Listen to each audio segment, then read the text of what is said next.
Have you ever been at a family meeting? You know the kind.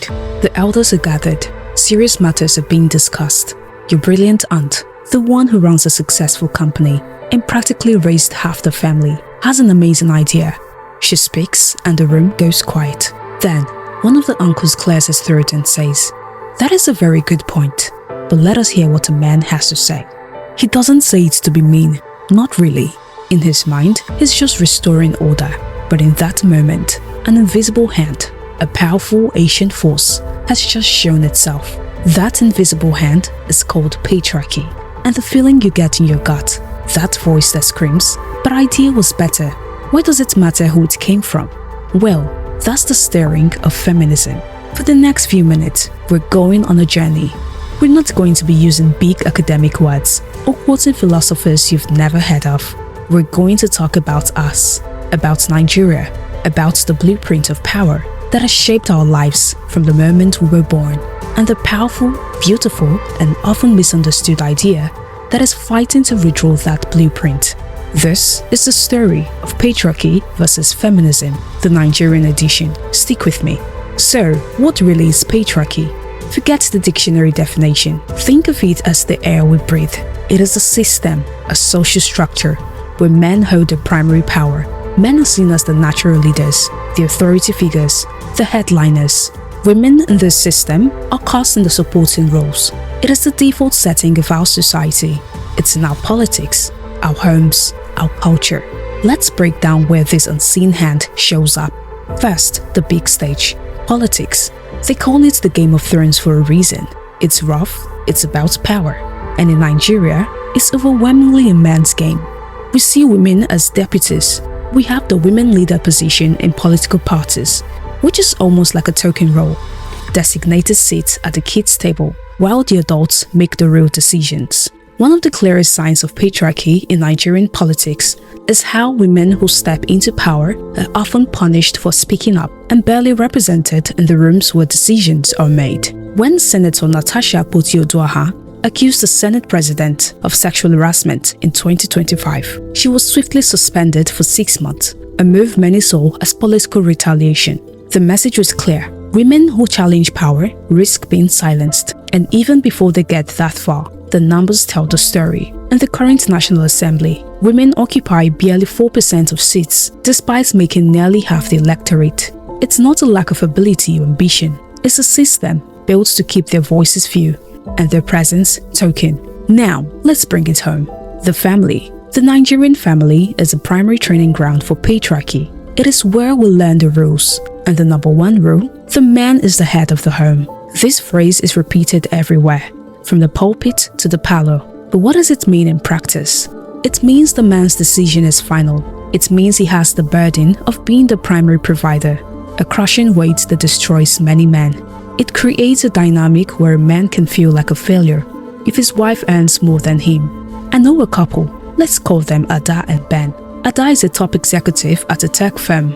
She earns 3 times what Ben, a teacher, makes. Publicly, they're the perfect couple. But in their home, there's a silent contract. When visitors come, Ben is the one who speaks first. Ada serves the guest. They both contribute to their joint account, but they call it Ben's money. It's a performance to maintain the illusion of male headship, because the societal shame of a woman being the main provider is too much for them to handle. This is what patriarchy does. It doesn't just oppress women, it puts men in a tiny, restrictive box.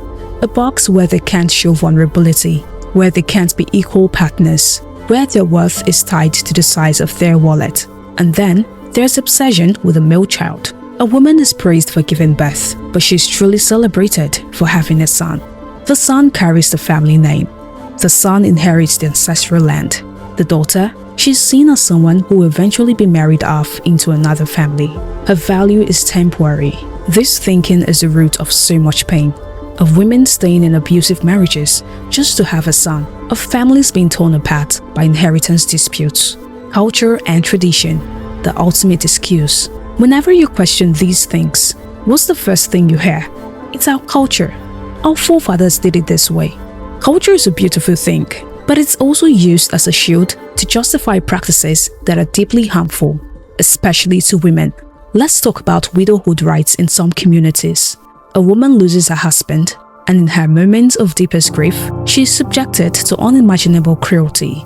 Her hair is shaved. She's forced to drink the water used to wash her husband's corpse to prove she didn't kill him. She's confined to a room for months, while the man's family decides her fate. Sometimes, she's inherited by her husband's brother, as the long-leg property. Is this culture, or is it control? A way to strip a woman of her dignity and autonomy the moment her husband is gone. Think about female genital mutilation. Let's call it what it is. An attempt to control female sexuality. The flimsy excuse is purity or tradition, but the real goal is to reduce a woman's sexual pleasure, to ensure she's submissive and not promiscuous. It's a brutal act of patriarchal control carved into the bodies of young girls. Even something as common as bride price has a dual face. In its original context, it was an exchange of gifts, a symbolic gesture. But over time, in many places, it has morphed into a commercial transaction. Families demand exorbitant amounts, creating a sense that the woman has been bought. The husband and his family feel a sense of ownership. It becomes a weapon in argument. After all the money I paid on your head. This language, this mindset, is a direct product of patriarchy. And then, there's the everyday stuff, the little things that add up. In the workplace, it shows up when women are told they're too emotional for leadership, or asked in job interviews if they plan to marry soon. Many women talk about being passed over for promotions because the boss feels more comfortable with the man, or being expected to serve tea in meetings they helped organize. Even in tech and finance, industries that pride themselves on being modern, men still dominate top roles, while women handle the administrative tasks that keep everything running. On social media, this is the new battleground. A woman shares a strong opinion online, and her comment section is a cesspool of insults. She's called a shell, bitter, and told to go and get married. Her argument is ignored. The attacks are personal and gendered. Meanwhile, we have a rise in alpha male podcasts that tell young men that women who are independent are damaged. It's patriarchy on steroids, broadcast 24/7 into the minds of a new generation.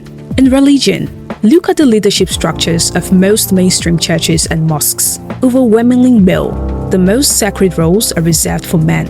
Scripture is often interpreted through a patriarchal lens to reinforce the man's position as the authority in the home and in the society. This is the world patriarchy is built. It's a pyramid scheme where men are at the top, and it's so ingrained, so normal, that most of the time we don't even see it. We just accept it as the way things are. But what happens when people start questioning the way things are? That's when the story gets interesting.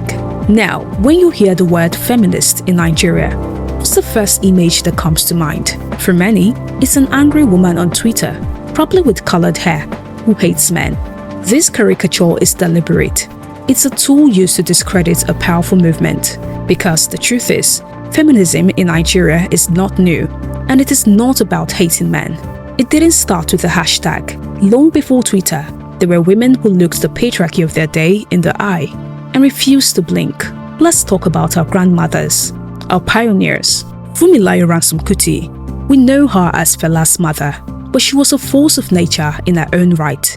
In the 1940s, she led the Abeokuta Women's Union in massive protest against unfair taxes imposed by the colonial government and the local Alake. These were market women, thousands of them, organized and fearless.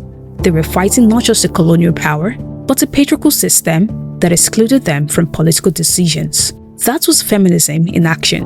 Let's talk about Margaret Ekpo, who mobilized women in the East, teaching them that their market power could be turned into political power. These women were not fighting for Western ideas. They were fighting for their survival, for their children's future, for their rights to have a say in the rules that govern their lives. So, when someone tells you feminism is not our culture, remind them of the women who fought for the very freedoms we have today. Fast forward to today, the fight has evolved. The internet has become the most powerful tool for a new generation of feminists. It gave a voice to those who had been silenced. Modern Nigerian feminism is simply a demand for equality. It's the radical idea that women are human beings. It's asking for equality of opportunity. Let me get this job because I'm qualified, not because I'm a man or a woman. Bodily autonomy. My body is my own. I decide what happens to it. No means no. An end to gender-based violence. I want to be able to walk down the street without fear of being harassed, kidnapped, or assaulted. It's really that simple. It's not about hating men. It's about dismantling a system that hurts everyone. Nigerian feminism is the woman who lives an abusive marriage, even when her family tells her to endure. It's the father who proudly posts pictures of himself braiding his daughter's hair and teaching his son how to cook. It's the group of male friends who call us their boy when he makes a sexist joke. It's the female mechanic who owns her own workshop. It's the artist who paints about the female experience. Feminism is not just an ideology, it's an action. It's a choice to build a fairer world. So, why all the violence? If feminism is about equality, why is it so controversial? Why the backlash? Because we have been on the top for so long, equality feels like oppression. This is the clash. It's not men versus women. It's a system, which is patriarchy, that is fighting for its life against an idea, feminism, that wants to replace it. Let's debunk some of the biggest negative stereotypes, the one they use to shut down the conversation. Stereotype 1. Feminists are just angry, bitter women who can't find husbands. This is the oldest trick in the book. If you can't attack the argument, attack the person. Let's reframe that. Is it anger, or is it a righteous and valid reaction to injustice? If you're constantly paid less, respected less, and valued less, you have every right to be angry. And the whole can't find a husband line. It's a way of saying a woman's ultimate achievement is marriage. So, if you're fighting for other things, you must have felt that that's one. It's a pathetic attempt to silence women by questioning their desirability to men. Stereotype 2. Feminism is a Western import.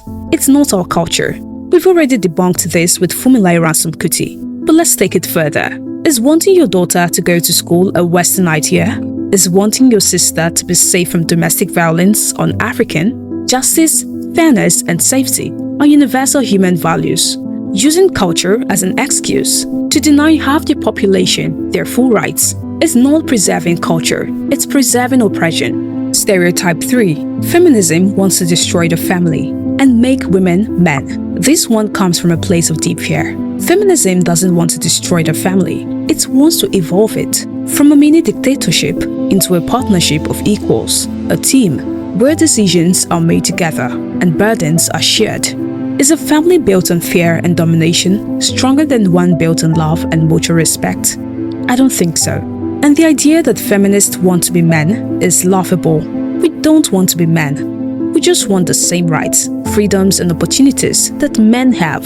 The truth is, patriarchy harms men too. It teaches them that they can't cry, that they can't be vulnerable. It puts immense pressure on them to be providers, tying their self-worth to their financial success. It disconnects them from their children because childcare is seen as women's work. Feminism offers liberation for men too. The freedom to be a whole human being, not just a walking ATM machine or a stoic robot. So, we've seen the system, the invisible hand of patriarchy that shapes our world. And we've seen the response, the powerful, courageous heart of Nigerian feminism. The path forward isn't a war between men and women. That's the story patriarchy wants us to believe, to keep us divided. The real path forward is through conversation and courage.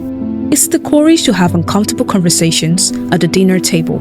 It's asking your dad, why does Uncle Emeka get the family land and not Auntie Funke? It's talking to your brother about consent. It's questioning the pastor who says a wife must submit to her husband, even when he's abusive. It's the courage to look at our own biases. For men, it's the courage to listen to women's experiences without getting defensive. To understand that you can be a good man and still benefit from a sexist system. For women, it's the courage to unlearn the patriarchal rules we've been taught, to stop judging other women and start supporting them. We have a long way to go, but I'm hopeful. I'm hopeful because I see a generation that is asking questions. I see a generation that's refusing to accept because I said so as an answer. The goal is not to flip the pyramid and put women on top. The goal is to smash the pyramid completely. To build a Nigeria where your worth is not determined by your gender, where your dreams are not limited by your anatomy. A Nigeria where every single person, man, woman, boy or girl, has the chance to rise to the full heights of their potential. That's a Nigeria worth fighting for. So, I want to leave you with a question. What's one patriarchal norm you've either seen, experienced, or even challenged in your own life? Let's talk in the comments. Let's continue this conversation. Thank you for watching.